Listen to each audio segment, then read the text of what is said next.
এরা কি করছে? জমিনের মধ্যে অহংকার করেছে, দম্ভ করেছে। তো আল্লাহ তাআলা বলেন ওয়ামা কানু সাবিকিন, এরা আল্লাহ তাআলা আযাব থেকে বাঁচতে পারেনি। এরা কি পারেনি? আল্লাহ তাআলা আযাব থেকে বাঁচতে পারেনি। 40 নম্বর আয়াতে আল্লাহ তাআলা বলেন ফাকুল্লান আখাযনা বিযামবিহি, ফাকুল্লান আখাযনা বিযামবিহি, আল্লাহ তাআলা বলেন আমি তাদের প্রত্যেককে তাদের গুনাহের কারণে, তাদের নাফরমানির কারণে পাকড়াও করেছি। ফামিনহুম মান আরসালনা আলাইহি হাসিবা, কারো উপরে আমি আমার পক্ষ থেকে কারো উপরে পাথর বৃষ্টি বর্ষণ করেছি। ফামিনহুম মান আরসালনা আলাইহি হাসিবা ওয়া মিনহুম মান আখাযাতহু সাইহা, এবং কাউকে বিকট আওয়াজ পাকড়াও করেছে। ওয়া মিনহুম মান আখাযাতহু সাইহা ওয়া মিনহুম মান আরসালনা আলাইহি হাসিবা ওয়া মিনহুম মান আগরাকনা, এবং কাউকে আমি পানির মধ্যে, সমুদ্রের মধ্যে ডুবিয়ে ধ্বংস করে দিয়েছি। ওয়ামা কানাল্লাহু লিয়াযলিমাহুম, আল্লাহ তাআলা এমন নন যে তিনি কারো উপর জুলুম করবেন। ওয়ামা কানাল্লাহু লিয়াযলিমাহুম ওয়ালাকিন কানু আনফুসাহুম ইয়াযলিমুন, কিন্তু আমরা নিজেরাই, তারা নিজেরাই তাদের নিজেদের প্রতি কি করেছিল? জুলুম করেছিল। এই যে তারা গুনাহের মধ্যে নিপতিত হয়েছিল, গুনাহ যে করেছিল, আল্লাহ তাআলা নাফরমানির মধ্যে আবদ্ধ ছিল, লিপ্ত ছিল, এই গুনাহের কারণেই তারা তাদের বিপদ, আল্লাহ তাআলা আযাব গজব তারা নিজেদের কাছে নিয়ে এসেছে। আল্লাহ তাআলা কি করেন না? কারো প্রতি জুলুম করেন না। যখন কোনো মানুষ গুনাহের মধ্যে লিপ্ত হয়ে যায়, তখন এই গুনাহের কারণে আল্লাহ তাআলার হুকুমে তার উপর বিপদ আসে, তার উপর গজব আসে। এই জন্য আল্লাহ তাআলা বলছেন যে ওয়ামা কানাল্লাহু লিয়াযলিমাহুম, আল্লাহ তাআলা এমন নন যে তিনি কারো প্রতি জুলুম করবেন। ওয়ালাকিন কানু আনফুসাহুম ইয়াযলিমুন, বরং তারা নিজেরাই নিজেদের প্রতি জুলুম করেছে। এই যে গুনাহ করছে, গুনাহের কারণে আযাব আসছে, এরা কি করছে? নিজেদের প্রতি নিজেরাই জুলুম করছে। তো আল্লাহ তাআলা সূরা রুমের 41 নম্বর আয়াতে ইরশাদ করেন ظهر الفساد في البر والبحر بما كسبت أيدي الناس, আল্লাহ তাআলা বলেন ظهر الفساد في البر والبحر, জলে স্থলে যে ফাসাদ প্রকাশ পেয়েছে, জলে স্থলে আল্লাহ তাআলার আযাব যে প্রকাশ পেয়েছে, বিমা কাসাবাত আইদিন নাস, এগুলো মানুষের হাতেরই কামাই। এগুলা কি? মানুষের হাতের কামাই। জলে স্থলে যে বিপদ, মুসিবত, বালা মুসিবত, এগুলা যে প্রকাশিত হয়, বিমা কাসাবাত আইদিন নাস, এগুলা মানুষের হাতের কামাই। আল্লাহ তাআলা তারপর বলেন লিইউযীকাহুম বা'দাল্লাযী আমিলু, তারা যে কৃতকর্ম করে, এই কৃতকর্মের কিছু আল্লাহ তাআলা তাদেরকে ভোগ করান, আস্বাদন করান। লাআল্লাহুম ইয়ারজিউন, যাতে তারা পুনরায় আল্লাহর পথে কি আসে? ফিরে আসে। আল্লাহ তাআলা অন্যত্র সূরা আনআমের 6 নম্বর আয়াতে আল্লাহ তাআলা ইরশাদ করেন কাদাবি আলি ফিরআউন ওয়াল্লাযীনা মিন ক্বাবলিহিম কাযযাবু বিআয়াতিনা ফাআখাযাহুমুল্লাহু বিযুনুবিহিম, আল্লাহ তাআলা বলেন কাদাবি আলি ফিরআউন, ফিরআউনের সম্প্রদায়, এই ফিরআউন সম্প্রদায়ের মিছিল, অর্থাৎ ফিরআউন সম্প্রদায় কেমন ছিল? কাযযাবু বিআয়াতিনা, তারা আল্লাহ তাআলা আয়াত সমূহকে, আল্লাহ তাআলার নিদর্শনাবলীকে মিথ্যা প্রতিপন্ন করেছে, অস্বীকার করেছে। ফাআখাযাহুমুল্লাহু বিযুনুবিহিম, তাই আল্লাহ তাআলা তাদের গুনাহের কারণে, তাদের নাফরমানির কারণে তাদেরকে পাকড়াও করেছে। এই যে তারা অবাধ্যতার মধ্যে লিপ্ত ছিল, নাফরমানির মধ্যে লিপ্ত ছিল, এই কারণে আল্লাহ তাআলা তাদেরকে কি করছেন? তাদের গুনাহের কারণে, তাদের নাফরমানির কারণে আল্লাহ তাআলা তাদেরকে পাকড়াও করেছে। সুতরাং এই আয়াত দেখলে, এই আয়াতগুলোর দিকে তাকালে আমরা বুঝতে পারি যে আল্লাহ তাআলা যে আমাদের উপর বিপদ দেন, আল্লাহ তাআলা আমাদের উপর যে আযাব দেন, গজব পাঠান, এগুলো আমাদের হাতের কামাই। আমরা গুনাহ করি, আল্লাহ তাআলা নাফরমানির মধ্যে থাকি বলেই আল্লাহ তাআলা আমাদেরকে আযাবের মধ্যে রাখেন, আমাদের উপর গজব প্রয়োগ করেন। আল্লাহ তাআলা সূরা মায়েদার 49 নম্বর আয়াতে আল্লাহ তাআলা বলেন ফা'লাম আন্নামা ইউরিদুল্লাহু আন ইউসিবাহুম, জেনে রাখো আন্নামা ইউরিদুল্লাহু আন ইউসিবাহুম বিবা'দি যুনুবিহিম, যে আল্লাহ তাআলা তাদেরকে যে আযাব দেন বা'দা যুনুবিহিম, কিছু পাপের কারণে, কিছু কিসের কারণে? অপরাধের কারণে, সামান্য কিছু পাপের কারণে আল্লাহ তাআলা তাদের প্রতি তাদেরকে আযাব ভোগ করাতে চান। তাহলে এখানে আল্লাহ তাআলা কি বলছেন? এখানে আল্লাহ তাআলা বলছেন যে কিছু পাপের কারণে আমাদেরকে কি দেন? আযাব দেন। আর যদি আমরা যে গুনাহের মধ্যে লিপ্ত থাকি, এই সমস্ত পাপের কারণে যদি আমাদেরকে আল্লাহ তাআলা আযাব দিতেন, গজব দিতেন, তাহলে কি পরিমাণ গজবের মধ্যে আমরা লিপ্ত থাকতাম, কি পরিমাণ আযাবের মধ্যে আমরা নিপতিত হতাম যদি আল্লাহ তাআলা সমস্ত গুনাহের কারণে যদি আমাদেরকে আযাব দিতেন, গজব দিতেন। তা আল্লাহ তাআলা কি বলছেন? কিছু পাপের কারণে। সমস্ত পাপ তো আল্লাহ তাআলা ক্ষমা করে দেন। আল্লাহ তাআলা সূরা শুরা 30 নম্বর আয়াতে আল্লাহ তাআলা ইরশাদ করেন, ওয়ামা আসাবাকুম মিন মুসিবাতিন ফাবিমা কাসাবাত আইদিকুম ওয়ামা আসাবাকুম মিন মুসিবাতিন, তোমরা যে বিপদের মধ্যে নিপতিত হও, মিন মুসিবাতিন ফাবিমা কাসাবাত আইদিহিম, এটা তোমাদের এই নিজেদের হাতের কামাই। ওয়ায়াফু আন কাসীর, আর অধিকাংশ পাপ আল্লাহ তাআলা ক্ষমা করে দেন। অধিকাংশ পাপ কি করেন? আল্লাহ তাআলা ক্ষমা করে দেন। যদি সকল পাপের আযাব গজব যদি আমাদের উপর আল্লাহ দিতেন, তাহলে চিন্তা করেন কি পরিমাণ আযাব আমরা ভোগ করতাম, কি পরিমাণ গজব ভোগ করতাম। আল্লাহ তাআলা যে আযাব দিচ্ছেন, এই যে রোদ, কি পরিমাণ আমাদের প্রতি রোদ, গরম, এই গরম আমরা সহ্য করতে পারি না। আর যদি এর চেয়ে বেশি আযাব আল্লাহ দিতেন, তাহলে আমরা কিভাবে সহ্য করতাম? সুতরাং আমরা যে গুনাহ করি, এই গুনাহ কাদের কারণে আমাদের উপর আযাব আসে? আমাদের কারণেই। আমরা গুনাহের মধ্যে লিপ্ত থাকি, নাফরমানির মধ্যে লিপ্ত থাকি, এই কারণেই আমাদের উপর আযাব আসে। তো আল্লাহ তাআলা সূরা নিসার আয়াত নাম্বার 79 নম্বর আয়াতে আল্লাহ তাআলা ইরশাদ করেন, মা আসাবাকা মিন হাসানাতিন ফামিনাল্লাহ ওয়ামা আসাবাকা মিন সাইয়্যাতিন ফামিন নাফসিক। আল্লাহ তাআলা ইরশাদ করেন, মা আসাবাকা মিন হাসানাতিন ফামিনাল্লাহ, তোমাদের উপর যে নিয়ামত আসে, তোমরা যে নিয়ামত লাভ করো, তোমরা যে কল্যাণ লাভ করো, ফামিনাল্লাহ, এগুলো আল্লাহ তাআলার পক্ষ থেকেই আসে।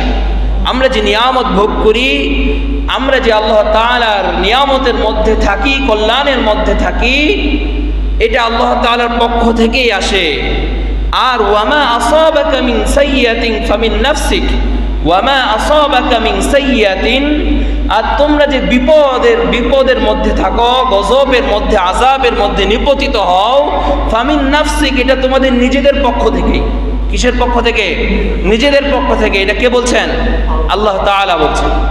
সুতরাং আমরা যে নিয়ামত লাভ করি, এটা তো আল্লাহ তাআলা আমাদেরকে অনুগ্রহ করে দেন, কিন্তু আমরা যে বিপদের মধ্যে নিপতিত হই, বিপদের মধ্যে থাকি, গজবের মধ্যে থাকি, এটা আমাদের নিজেদেরই কামাই, নিজেদেরই হাতের কামাই।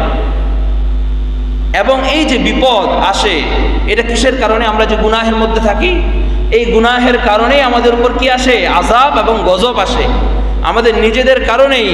কিন্তু মনে রাখতে হবে যে বিপদ যে আসে, এটা আমাদের গুনাহের কারণে আসে, কিন্তু আল্লাহ তাআলার হুকুমে আসে।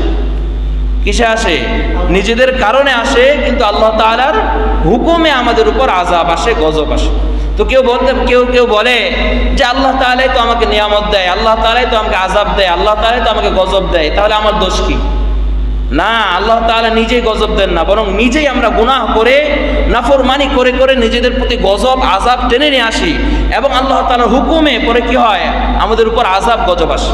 তো আল্লাহ তাআলা এটাই বলতেছেন সূরা তাগাবুনের 11 নম্বর আয়াতে আল্লাহ তাআলা ইরশাদ করেন, মা আসাবাকা মিন মুসিবাতিন ইল্লা বিইذনিল্লাহ, তোমাদের কাছে যে মুসিবত আসে, বিপদ আসে, এটা আল্লাহ তাআলার হুকুমে আসে।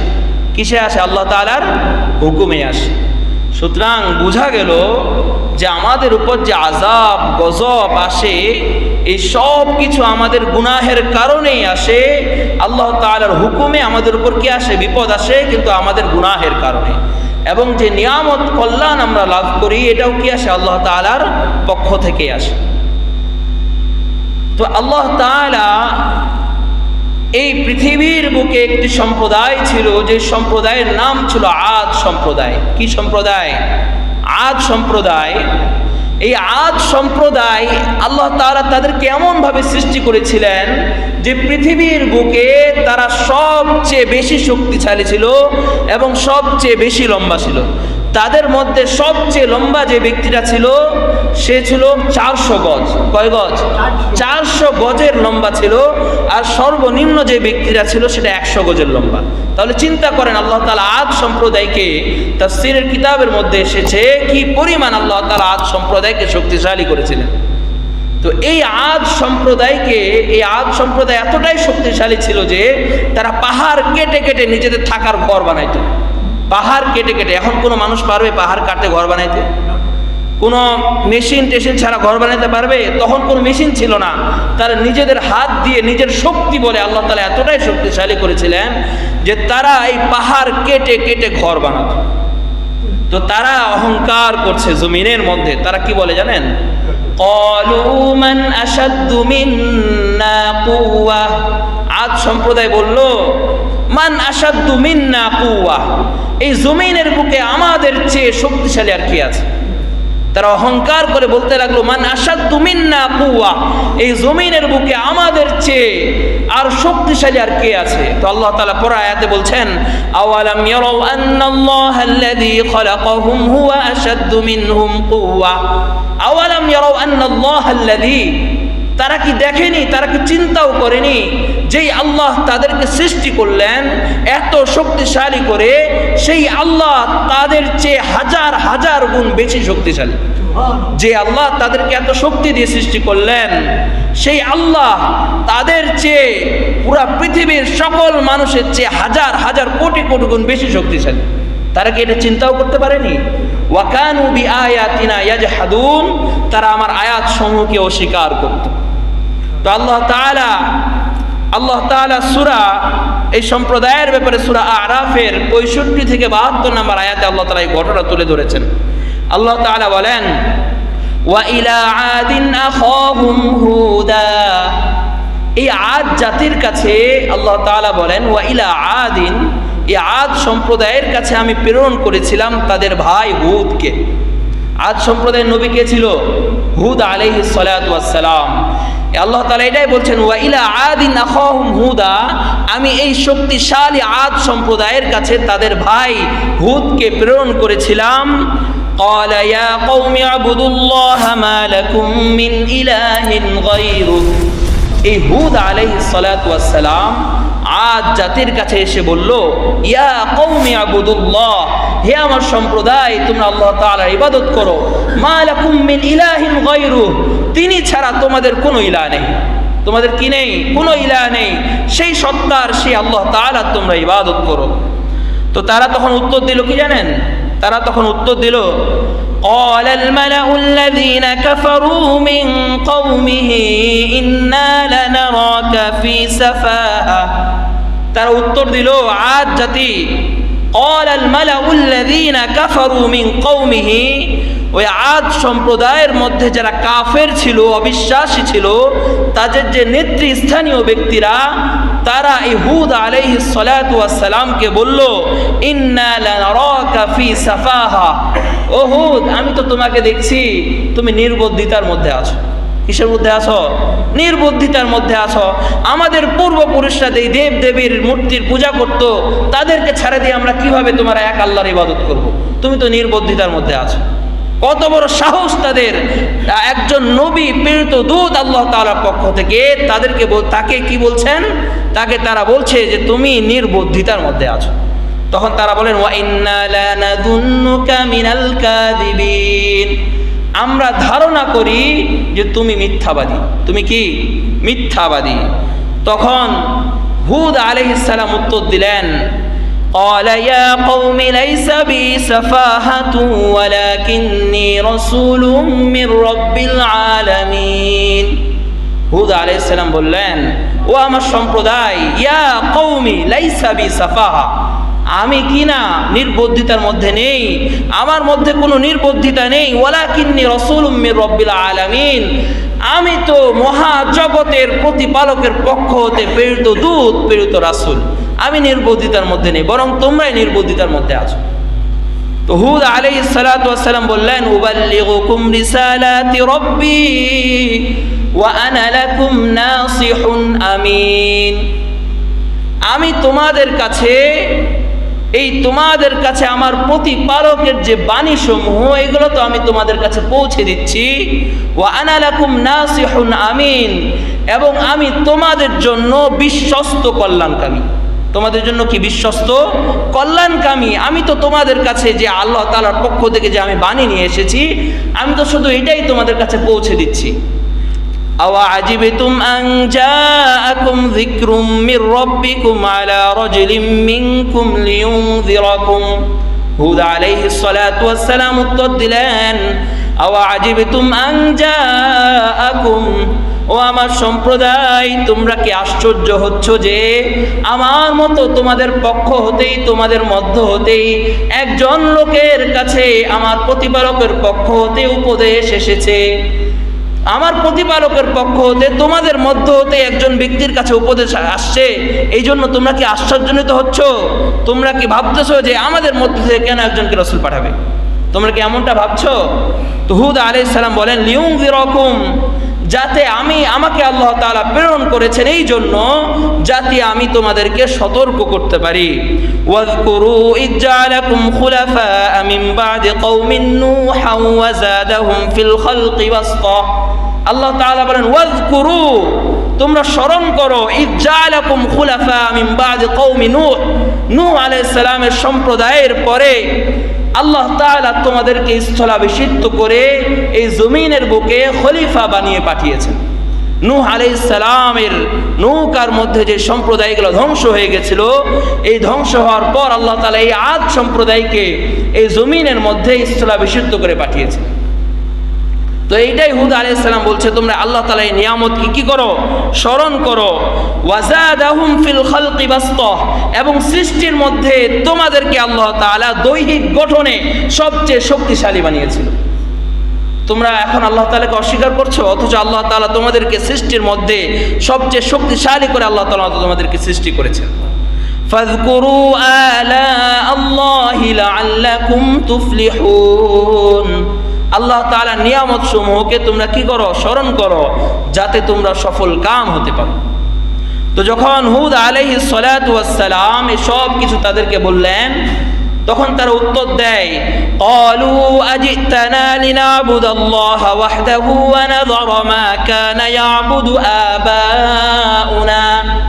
তারা হুদ আলাইহিস সালামকে বলে, আজিতানা লিনাবুদাল্লাহা ওয়াহদাহু, তুমি কি আমাদের কাছে এই বিষয় নিয়ে এসেছো যে আমরা এক আল্লাহ তাআলার ইবাদত করব। ওয়া নাযারা মা কানা ইয়াবুদু আবাউনা, আর আমাদের পূর্বপুরুষরা যে মূর্তির পূজা করত সেগুলোকে আমরা ছেড়ে দেব? তুমি কি এমনটা মনে করতেছো? আমাদের কাছে বলতেছো, ফাতিনা বিমা তাইদুনা ইন কুনতুম সাদিকিন। হুদ আলাইহিস সালাতু ওয়াস সালাম বললেন যে তোমরা এক আল্লাহর যদি ইবাদত না করো, তোমাদের উপর আযাব গজব নিপতিত হবে, তোমরা আযাবের মধ্যে পড়বে। তখন তারা বলে, ফাতিনা বিমা তাইদুনা ইন কুনতুম সাদিকুন।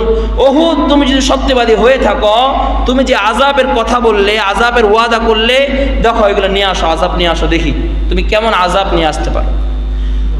এই হুদ, এই আদ জাতিকে আল্লাহ তাআলা যে এইভাবে সৃষ্টি করেছিলেন, তাদেরকে যে এত শক্তিশালী আল্লাহ তাআলা বানিয়েছিলেন, তারা দম্ভ করলো, অহংকার করলো, এক আল্লাহর ইবাদত থেকে অস্বীকার করলো। এই কারণে আল্লাহ তাআলা তাদের উপর আযাব দিলেন। 3 বছর যাবৎ অনাবৃষ্টিতে তারা ভুগতে লাগলো। 3 বছর যাবৎ কোনো বৃষ্টি নাই। কি নাই? 3 বছর যাবৎ কোনো বৃষ্টি নাই। 3 বছর যাবৎ শুধু গরম আর গরম। এই গরমের মধ্যে তারা লিপ্ত হয়ে গেল, নিপতিত হয়ে গেল। এই 3 বছর যাবৎ কোনো বৃষ্টি তাদেরকে আল্লাহ তাআলা পাঠালেন না। এই আযাবের মধ্যে যখন তারা নিপতিত হয়ে গেল, 3 বছর পর তারা দেখে যে আসমান কালো হয়ে আসছে। এই আসমান কালো হয়ে আসার পর আল্লাহ তাআলা তাদেরকে পাথর বৃষ্টি দিয়ে আল্লাহ তাআলা তাদেরকে ধ্বংস করে দিলেন। কি করে দিলেন? পাথর বৃষ্টি দিয়ে ধ্বংস করে দিলেন। এই আদ জাতি এতটাই শক্তিশালী ছিল, এতটাই ক্ষমতাধর ছিল, এই আদ জাতির উপর আল্লাহ তাআলা আযাব দিলেন। 3 বছর অনাবৃষ্টি, কোনো বৃষ্টি ছিল না, এবং সর্বশেষ আল্লাহ তাআলা তাদেরকে পাথর বৃষ্টি দিয়ে ধ্বংস করে দিয়েছে। সুতরাং আল্লাহ তাআলার নাফরমানি করা যাবে না, দম্ভ ভরে অহংকার ভরে দুনিয়ার বুকে চলা যাবে না। এই অহংকার করে যদি আমরা চলি তাহলে আল্লাহ তাআলা আমাদের উপর আযাব দিবেন, যেমনভাবে এখন দিচ্ছেন। কি দিচ্ছেন? এখন আযাব দিচ্ছেন। এই যে গরম, এই গরমের বুকে বাংলার মুসলিম কখন আর পড়েনি। যে গরম চলতেছে, আরবের মতো মরুভূমি হয়ে পড়তেছে। তো এই আল্লাহ তাআলা কিন্তু আযাব আল্লাহ তাআলা চলে আসতেছে। তো রাসূলুল্লাহ সাল্লাল্লাহু আলাইহি ওয়াসাল্লাম, ইবনে মাজার 4019 নম্বর হাদিসের বর্ণনা, রাসূলুল্লাহ সাল্লাল্লাহু আলাইহি ওয়াসাল্লাম ইরশাদ করেন, عن عبد الله بن عمر رضي الله عنهما قال أقبل علينا رسول الله صلى الله عليه وسلم। আব্দুল্লাহ ইবনে উমর রাদিয়াল্লাহু আনহু বলেন যে আমাদের কাছে রাসূলুল্লাহ সাল্লাল্লাহু আলাইহি ওয়াসাল্লাম আগমন করলেন। فقال, এবং বললেন, ইয়া মা'শারাল মুজাহিদিন খামসুন ইযা বতুলিতুম বিহিন্না ওয়া আউযু বিল্লাহি আন তুদরিকুহুন। সাহাবাদেরকে উদ্দেশ্য করে আল্লাহ রাসূল বললেন, ও আমার মুহাজির সাহাবারা, 5টি এমন পরীক্ষা রয়েছে, যেই 5টি পরীক্ষার মধ্যে তোমরা নিপতিত হবে, যেই 5টি পরীক্ষার মধ্যে তোমরা সকলেই পড়বে। আর আমি আল্লাহ তাআলার কাছে আশ্রয় চাই যাতে তোমরা এই 5টি পরীক্ষার মধ্যে না পড়ো।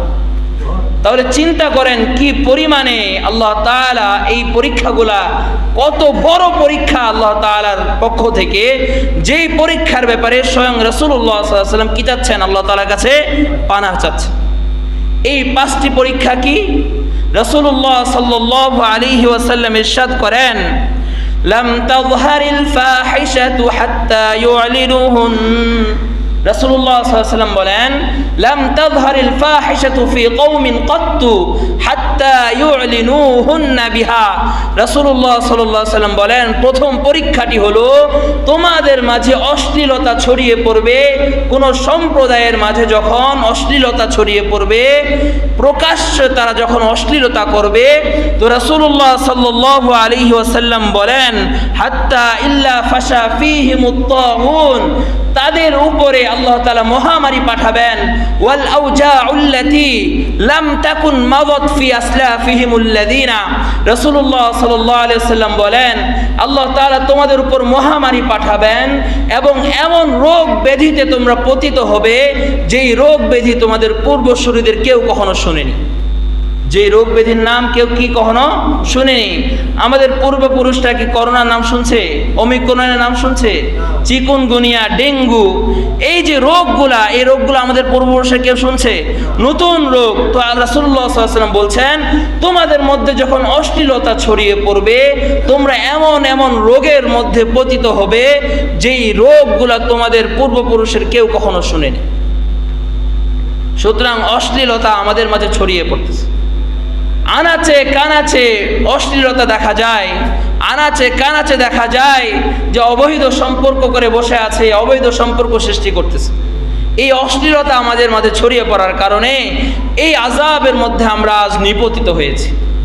2 নাম্বার, রাসূলুল্লাহ সাল্লাল্লাহু আলাইহি ওয়াসাল্লাম বলেন, লাম ইয়ানকুসুল মিকয়াল ওয়াল মিজান ইল্লা উখিযু। রাসূলুল্লাহ সাল্লাল্লাহু আলাইহি ওয়াসাল্লাম বলেন, লাম ইয়ানকুসুল মিকয়াল ওয়াল মিজান, যে সম্প্রদায় পরিমাপের মধ্যে, ওজনের মধ্যে কম করবে, ওজন করার সময়, পরিমাপ করার সময় যে সম্প্রদায়, যে দেশের মানুষ ওজনে কম দেবে, পরিমাপে কম দেবে, তো রাসূলুল্লাহ সাল্লাল্লাহু আলাইহি ওয়াসাল্লাম বলেন, ইল্লা উখিযু বিসসিনিনা ওয়া শিদ্দাতিল মাউনাতি ওয়া জাওরিস সুলতানি আলাইহিম, সেই সম্প্রদায়ের উপর আল্লাহ তাআলা দুর্ভিক্ষ দিবেন। আল্লাহ তাআলা সেই সম্প্রদায়ের উপর কি দিবেন? দুর্ভিক্ষ দিবেন। ওয়া শিদ্দাতিল মাউনা, এবং কঠিন অর্থনৈতিক অবস্থার মধ্যে, দুরবস্থার মধ্যে তারা পতিত হবে। ওয়া জাওরিস সুলতানি আলাইহিম, এবং তাদের উপর জালেম শাসককে চাপিয়ে দেওয়া হবে। রাসূলুল্লাহ সাল্লাল্লাহু আলাইহি ওয়াসাল্লাম যে দ্বিতীয় নাম্বার পরীক্ষার কথা আমাদেরকে বলেন, লাম ইয়ানকুসুল মিকিয়াল ওয়াল মিজান, যেই সম্প্রদায় ওজনে কম দিবে, যেই দেশের মানুষ ওজনে পরিমাপে কম দিবে, ইল্লা উখিদু বিসসিনিন, সেই সম্প্রদায়কে দুর্ভিক্ষ পাকড়াও করবে এবং তারা কঠিন অর্থনৈতিক দুরবস্থার মধ্যে পড়বে এবং তাদের উপর জালেম শাসককে চাপিয়ে দেওয়া হবে। 3 নাম্বার যে পরীক্ষার কথা রাসূলুল্লাহ সাল্লাল্লাহু আলাইহি ওয়াসাল্লাম ইরশাদ করেন, রাসূলুল্লাহ সাল্লাল্লাহু আলাইহি ওয়াসাল্লাম বলেন, ওয়ালাম ইয়ামনাউ যাকাত আমওয়ালিহিম ইল্লা মুনিউল কসরা মিনাস সামাই ওয়ালাউলাল বাহাইমু। রাসূলুল্লাহ সাল্লাল্লাহু আলাইহি ওয়াসাল্লাম বলেন, যেই সম্প্রদায়, যেই দেশের মানুষ যাকাতের সম্পদ দিবে না, যাকাতের সম্পদ দেয়া বন্ধ করে দিবে, ইল্লা মুনিউল কতরা মিনাস সামাই, আসমান থেকে রহমতের বৃষ্টি আল্লাহ তাআলা বন্ধ করে দিবেন। যেই সম্প্রদায় যাকাতের সম্পদ সঠিকভাবে আদায় করবে না, 10 লাখ টাকা যাকাত এসেছে, দেয় কয় লাখ টাকা? 5 লাখ। এমনও মানুষ আছে যাকাতে আদায় করে না। দেশের অনেক হাজার হাজার মানুষ আছে যাকাতের অধিকারী হয়েছে, কিন্তু সে কি করে না? যাকাত আদায় করে না। তো রাসূলুল্লাহ সাল্লাল্লাহু আলাইহি ওয়াসাল্লাম বলেন, ইল্লা মুনিউল কতরা মিনাস সামাই, যদি তোমরা যাকাত দেওয়া বন্ধ করে দাও তাহলে আল্লাহ তাআলা তোমাদের উপর আসমান থেকে রহমতের বৃষ্টি বর্ষণ করা বন্ধ করে দেবে। নাউযুবিল্লাহ। তো এই যে আমাদের উপর রহমতের বৃষ্টি বন্ধ, এটা কিসের কারণে? আমাদের নিজেদের এই কারণে, আমরা যাকাত সঠিকভাবে আদায় করি না বলে আজকে আল্লাহ তাআলার এই আযাব দেখা দেয়। তো রাসূলুল্লাহ সাল্লাল্লাহু আলাইহি ওয়াসাল্লাম বলেন, যদিও তোমরা দেখতে পাও যে তারা যাকাত আদায় করে না, কিন্তু তাদের উপর কখনো বৃষ্টি হয়। তো তাদের উপর 2টি কারণে বৃষ্টি হয়।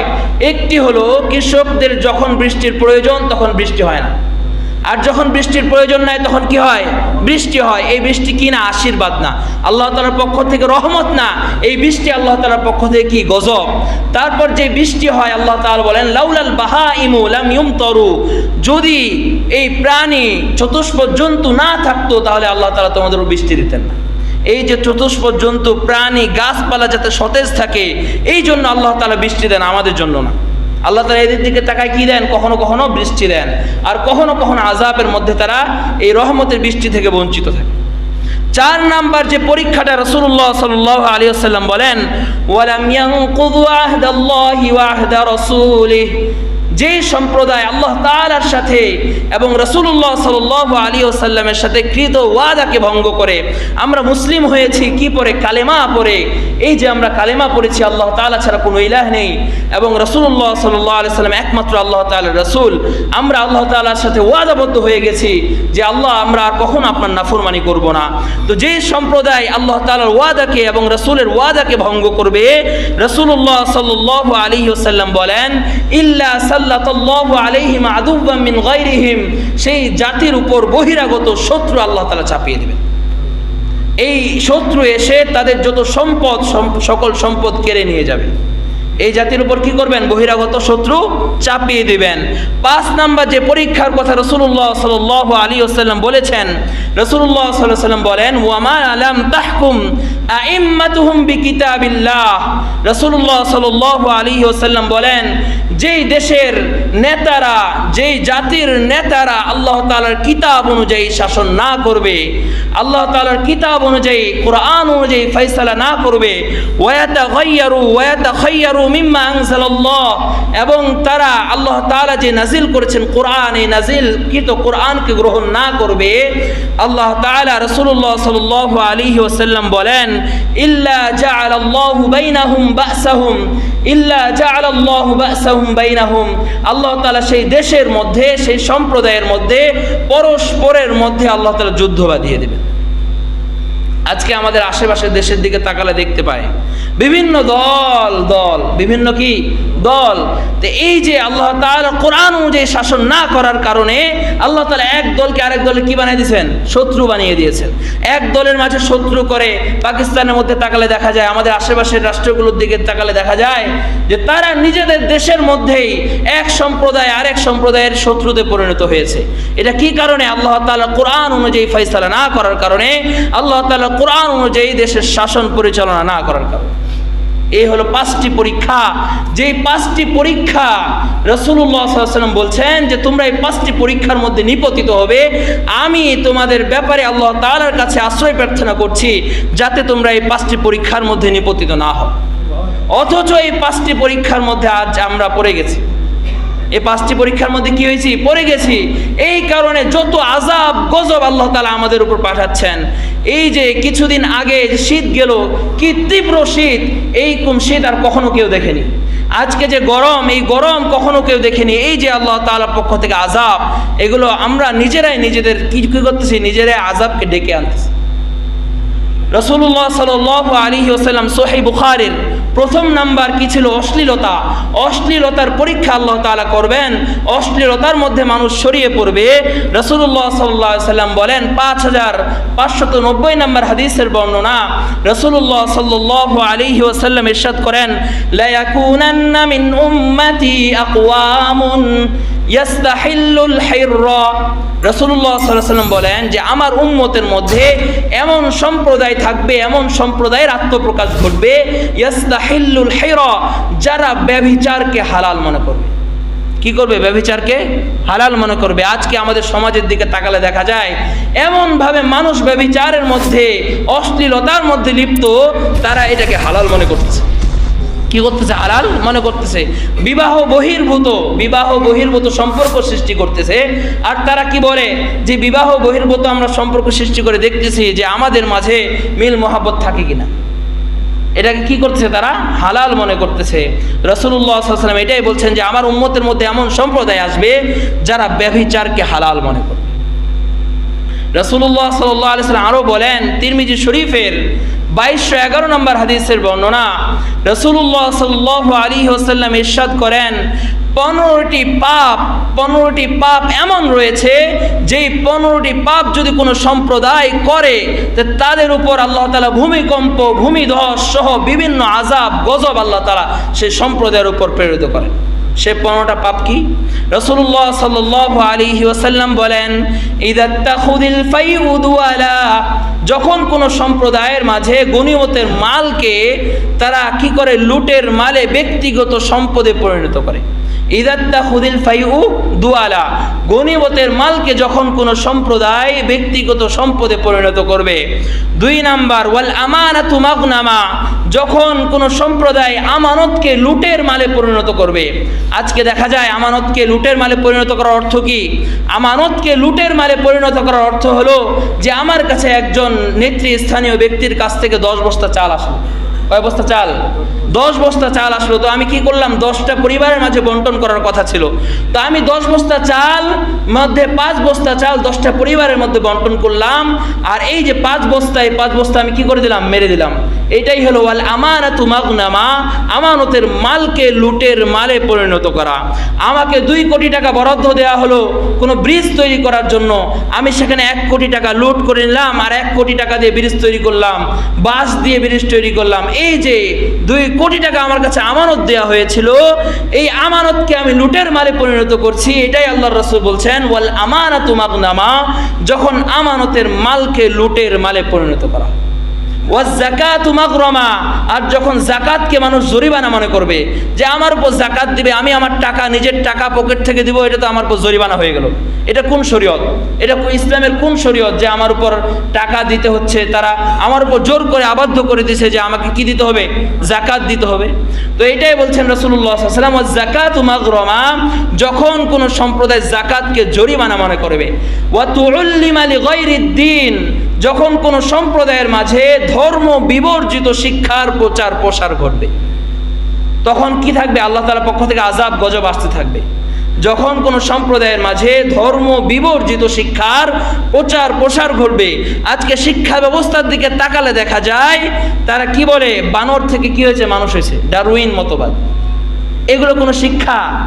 এগুলো কোনো মানুষের শিক্ষা হতে পারে? এগুলো ধর্ম বিবর্জিত শিক্ষা। তো রাসূলুল্লাহ সাল্লাল্লাহু আলাইহি ওয়াসাল্লাম বলেন, যখন ধর্ম বিবর্জিত শিক্ষার প্রচার প্রসার ঘটবে তখন তোমাদের উপর আযাব থাকবে। তো এইগুলো তো এখন নাই, এখন আছে, ভবিষ্যতে আসবে, এখন আছে এগুলা, এখন এগুলো দেখা যাচ্ছে আমাদের চোখের সামনে। তারপর রাসূলুল্লাহ সাল্লাল্লাহু আলাইহি ওয়াসাল্লাম বলেন, ওয়া আতাআর রাজুলু ইমরাতাহু ওয়া আক্কা উম্মাহু, পুরুষ তার স্ত্রীর কথায় উঠবে বসবে আর নিজের মায়ের নাফরমানি করবে, নিজের মায়ের অবাধ্য হবে।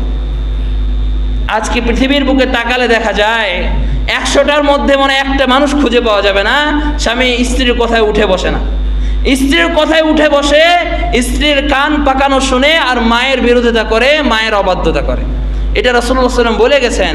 ওয়া আদনা সাদিকাহু, রাসূলুল্লাহ সাল্লাল্লাহু আলাইহি ওয়াসাল্লাম বলেন ওয়া আদনা সাদিকাহু ওয়া আকসা আবাহ, এমন হবে যে মানুষ তার বন্ধুকে আপন বানাবে আর নিজের বাবাকে পরিত্যাগ করবে। বাবা বলবে যে বেটা রাত 12টা বাজে গেছে, তুমি ঘুমায় যাও। তো বাবাকে বলবে না বাবা তুমি কি বোঝো, আমরা হচ্ছে নতুন জেনারেশনের মানুষ, তুমি কি বোঝো, তুমি এসব বুঝবে না, তুমি ঘুমায় যাও। নিজের বন্ধুকে আপন করে নেবে, ঘরের মধ্যে যায় ডিজে পার্টি সব কিছু করবে, গুনাহের মধ্যে লিপ্ত হবে। আর বাবা নিষেধ করলে বাবাকে অবাধ্য হবে, বাবাকে দূরে সরিয়ে দেবে। এই জামানা এখন কি করতেছে, চলতেছে। এই জন্য তো আমাদের উপর আযাব গজব আল্লাহ তাআলার পক্ষ থেকে আসতেছে। রাসূলুল্লাহ সাল্লাল্লাহু আলাইহি ওয়াসাল্লাম বলেন ওয়া যাহারাতিল আসওয়াতু ফিল মাসাজিদ, মসজিদগুলো এমন হয়ে যাবে যে মসজিদের মাঝে মনে বাজার পরিণত হয়ে যাবে। মসজিদ এত আওয়াজ হয়ে যাবে, মসজিদে এত আওয়াজ চলবে যেন মসজিদগুলো এক একটা বাজারে পরিণত হবে। ইমাম সাহেব একটু নামাজে 2 মিনিট দেরি করলে মসজিদ কি হয়ে যাবে, বাজারে পরিণত হয়ে যাবে। এটা রাসূলুল্লাহ সাল্লাল্লাহু আলাইহি ওয়াসাল্লাম বলে গেছেন ওয়া যাহারাতিল আসওয়াতু ফিল মাসাজিদ, মসজিদগুলোর মাঝে আওয়াজ বেড়ে যাবে, বাজারে পরিণত হয়ে যাবে মসজিদ। তারপর রাসূলুল্লাহ সাল্লাল্লাহু আলাইহি ওয়াসাল্লাম বলেন ওয়া যাহারাতিল আসওয়াতু ফিল মাসাজিদ ওয়া সাদাল ক্বাবিলাতা ফাসিকুহুম, সমাজের মধ্যে যে নেতা হবে সবচেয়ে পাপাচার ব্যক্তি সমাজের নেতা হবে। সবচেয়ে পাপাচার ব্যক্তি কি হবে, সমাজের নেতা হবে। এটা ভবিষ্যতে হবে, এখন হচ্ছে না, এখন হচ্ছে না, তো এখন এলা হচ্ছে না। সবচেয়ে পাপাচার ব্যক্তি এখন কি, আমাদের নেতা। তো রাসূলুল্লাহ সাল্লাল্লাহু আলাইহি ওয়াসাল্লাম বলে গেছেন ওয়াসাদাল ক্বাবিলাতা ফাসিকুহুম, সমাজের নেতা হবে সবচেয়ে পাপাচার ব্যক্তি। ওয়া কানা যাঈমুল কওমি আরযালাহুম, আর গোত্রের নেতা সমাজের গোত্রপতি হবে সবচেয়ে নিকৃষ্ট ব্যক্তি। সবচেয়ে নিকৃষ্ট ব্যক্তি যে সে কি হবে, এখন গোত্রপতি হবে। এই রাতের মধ্যে যে ফয়সালা ছিল, সকালে এসে ফয়সালা পরিবর্তন। রাতের মধ্যে ছিল আমার জমিন, সকালে এসে হয়ে যায় কার জমিন, আরেকজনের জমিন। এই হলো কি আমাদের বিচার ব্যবস্থা, এই হলো আমাদের নেতা। তো রাসূলুল্লাহ সাল্লাল্লাহু আলাইহি ওয়াসাল্লাম বলে গেছেন ওয়া কানা যাঈমুল কওমি আরযালাহুম, এই জাতির মধ্যে গোত্রপতি হবে সবচেয়ে নিকৃষ্ট ব্যক্তি। তারপর রাসূলুল্লাহ সাল্লাল্লাহু আলাইহি ওয়াসাল্লাম ইরশাদ করেন ওয়া উকরিমার রাজুলু মাখাফাতা শাররিহি, যখন মানুষ মানুষকে সম্মান করবে তার অনিষ্টতার ভয়ে। মানুষ মানুষকে সম্মান করবে কিসের ভয়ে, অনিষ্টতার ভয়ে, যে তার পক্ষ থেকে না জানি আমার কি হয়ে যায়, বিপদ চলে আসে। এই জন্য তাই কি করে, সম্মান করে। মন থেকে কেউ কাকে কি করে না, সম্মান করে না। এই বর্তমানে এটা নাই, ভবিষ্যতে হবে। বর্তমানে আছে, মানুষ কি করছে, মানুষ একজন আরেকজনকে যে সম্মান করে তার ভয়ে, যে তার থেকে আমার না জানি কোন বিপদ চলে আসবে, এই ভয়ে সম্মান করে, দিল থেকে কেউ কাউকে সম্মান করে না। এই বর্তমান এই যুগটা চলছে, এই রাসূলুল্লাহ সাল্লাল্লাহু আলাইহি ওয়াসাল্লাম হাদিসের যুগ। রাসূল সাল্লাল্লাহু আলাইহি ওয়াসাল্লাম হাদিস অনুযায়ী এখন যুগটা চলছে। রাসূলুল্লাহ সাল্লাল্লাহু আলাইহি ওয়াসাল্লাম এটাই বলেছেন ওয়া উকরিমার রাজুলু মাখাফাতা শাররিহি ওয়া যাহারাতিল কাইনাতু ওয়াল মাআজিফু। রাসূলুল্লাহ সাল্লাল্লাহু আলাইহি ওয়াসাল্লাম বলেন এই কিয়ামতের আগে যাহারাতিল ফাসাদ, রাসূল সাল্লাল্লাহু আলাইহি ওয়াসাল্লাম বলেন যাহারাতিল কাইনাত ওয়াল মাআজিফ, গায়িকা, নর্তকী এবং ঢোল বাজনা, মিউজিক, এগুলো বেশি বেশি বেড়ে যাবে। এখন ঘরে ঘরে তাকালে যার কাছেই টাচ ফোন দেখা যায়, তার কাছেই টিকটকে ঢুকে একজন নর্তকী হয়ে যায়, একজন গায়িকা হয়ে যায়, মিউজিক বাজানো শুরু করে দেয়। এই যুগ এটা চলতেছে ঘরে ঘরে। এখন আমাদের বিভিন্ন মা বোনেরা এই টিকটকের মধ্যে, ভাইয়েরা আমার গানের মধ্যে লিপ্ত, গায়িকা হতে চায়, নর্তকী হতে চায়, আল্লাহ ওয়ালি হতে চায় না। তো রাসূলুল্লাহ সাল্লাল্লাহু আলাইহি ওয়াসাল্লাম এই ভবিষ্যৎবাণী কি চলতেছে, এই যুগে চলতেছে। রাসূলুল্লাহ সাল্লাল্লাহু আলাইহি ওয়াসাল্লাম তারপর বলেন ওয়া শুরিবাতিল খুমুরু ওয়া লাআনা আখিরু হাযিহিল উম্মতি আউওয়ালাহা, এমন একটি যুগ আসবে যখন তারা মদ পান করা শুরু করে দিবে, মদকে বিভিন্ন নামে পান করবে, বিভিন্ন নাম, হুইস্কি আর কি বিভিন্ন নাম দিবে, এই নামে তারা মদ পান করা শুরু করবে। ওয়া লাআনা আখিরু হাযিহিল উম্মতি আউওয়ালাহা, এমন একটি সম্প্রদায় আসবে, ওই সম্প্রদায়ের যারা নিম্ন, যারা পূর্বে চলে গেছে, এই পূর্ববর্তীদেরকে তারা লানত দেবে, অভিশাপ দেবে। এই সম্প্রদায় এখন চলতেছে। কিছুদিন আগেই শোনা গেছে যে সাহাবায়ে কেরাম রাদিয়াল্লাহু আনহুম বলে, সাহাবায়ে কেরাম কি না, সত্যের মাপকাঠি না, এই তো রাসূল সাল্লাল্লাহু আলাইহি ওয়াসাল্লাম এটাই বলে গেছেন, ওয়ালা আনা আখিরু হাযিহিল উম্মতি আউওয়ালাহা, এই সম্প্রদায়ের যারা আছে বর্তমানে তারা পূর্বেদেরকে অভিশাপ দিবে, লানত দিবে। তো যেই সাহাবারা আমাদের কি আইডল, তারা কোন সম্প্রদায় বলছে এই সাহাবারা কিনা সত্যের মাপকাঠি না, এটাই বর্তমান যুগে চলতেছে। এই জন্যই তো আমাদের উপর এত আযাব, এত গজব আল্লাহ তাআলার পক্ষ থেকে আসতেছে। তারপর রাসূলুল্লাহ সাল্লাল্লাহু আলাইহি ওয়াসাল্লাম বলেন, ফালইয়ারতাকিবু ইনদা যালিকা রিহান হামরা।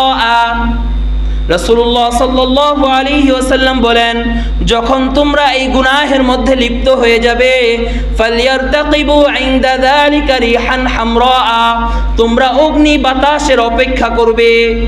কি বাতাস? লু হাওয়া, অগ্নি বাতাস, যেটা এখন চলতেছে। 12টার দিকে ঘর থেকে আগে বের হলে বাতাসের মধ্যে গাছের নিচে ঘুমালে মানুষ ঘুমায় যেত, গাছের মধ্যে শুইলে কি হয়ে যেত? ঘুমায় যেত। কিন্তু এখন এমন একটা অবস্থা, এমন একটা গরম বাতাস সৃষ্টি হয়েছে যে মানুষের ঘুমানো তো দূরের কথা, মানুষ চলতেও পারে না, কাজকর্ম করতেও পারে না। রাসূল সাল্লাল্লাহু আলাইহি ওয়াসাল্লাম এটা বলছেন, ফালইয়ারতাকিবু ইনদা যালিকা, ওই সময় তোমরা রিহান হামরা, অগ্নি বাতাস, লু বাতাসের অপেক্ষা করবে। এই আযাবগুলোর কি করবে? অপেক্ষা করবে। ওয়া খাসফান ওয়া মাসখান ওয়া কাযফান, রাসূলুল্লাহ সাল্লাল্লাহু আলাইহি ওয়াসাল্লাম বলেন, ভূমিধস তোমাদের উপর আসবে, তোমাদের চেহারা বিকৃত হয়ে যাবে, পাথর বৃষ্টি তোমাদের উপর আসতে থাকবে। তারপর রাসূলুল্লাহ সাল্লাল্লাহু আলাইহি ওয়াসাল্লাম বলেন, ওয়া আয়াতিন তাতাবাউ কানিযামিন বালিন, রাসূলুল্লাহ সাল্লাল্লাহু আলাইহি ওয়াসাল্লাম বলেন, এমন ভাবে তোমাদের উপর আযাব আসতে থাকবে কানিযামিন বালিন কুতিয়া, যেমন ভাবে একটি পুরনো পুঁতির মালা, এই পুরনো পুঁতির মালাকে যদি কেটে দেওয়া হয় তাহলে পুঁতিগুলা যেমন একটার পর একটা মাটিতে পড়তে থাকে, তোমাদের মধ্যে যখন এই 15টা গুনাহ দেখা যাবে তখন তোমাদের মাঝে একটার পর একটা আযাব আল্লাহর পক্ষ থেকে আসতে থাকবে। নাউযুবিল্লাহ। সুতরাং এই 15টা গুনাহের মধ্যে আমরা বর্তমানে নিপতিত আছে কিনা?